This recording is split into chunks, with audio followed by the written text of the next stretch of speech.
Senga bo'lgan xumarim alda, suratingga qarab avundim. Bilsang yurak qilmoqsa talab,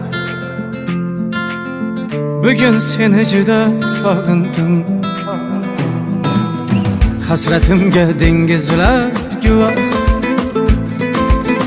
osmondagi yulduzlar guvoh. Sog'inishim bo'lsa-da gunoh, bugun seni juda sog'indim.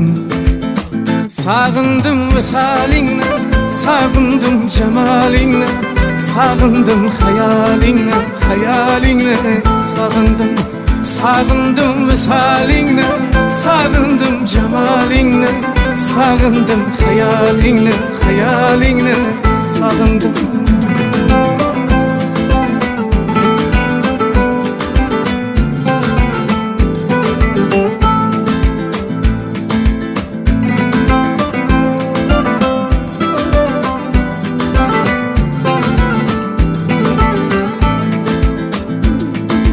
Görsem edi gül yüzlerini, ma'yus ko'rgan ul ko'zlaringni, menga aytgan har so'zlaringni, bugun seni juda sog'indim.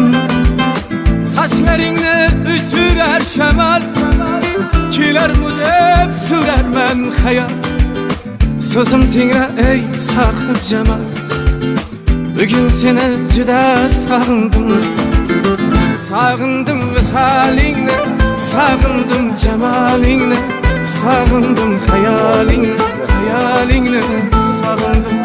Sog'indim visolingni, sog'indim jamolingni, sog'indim xayolingni, xayolingni sog'indim.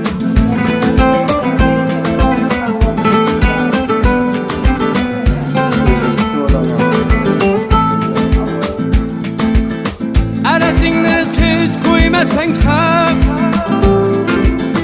asabimga ko'p o'ynasang ham, qonim ichib hech to'ymasang ham, bugun seni juda sog'indim. O'sharliging, erkaligingni, jinnilarcha telbaligingni, hatta o'sha qaysarligingni, bugun seni juda sog'indim. Sog'indim visolingni, sog'indim jamolingni, sog'indim xayolingni, xayolingni sog'indim. Sog'indim visolingni, sog'indim jamolingni, sog'indim xayolingni, xayolingni sog'indim.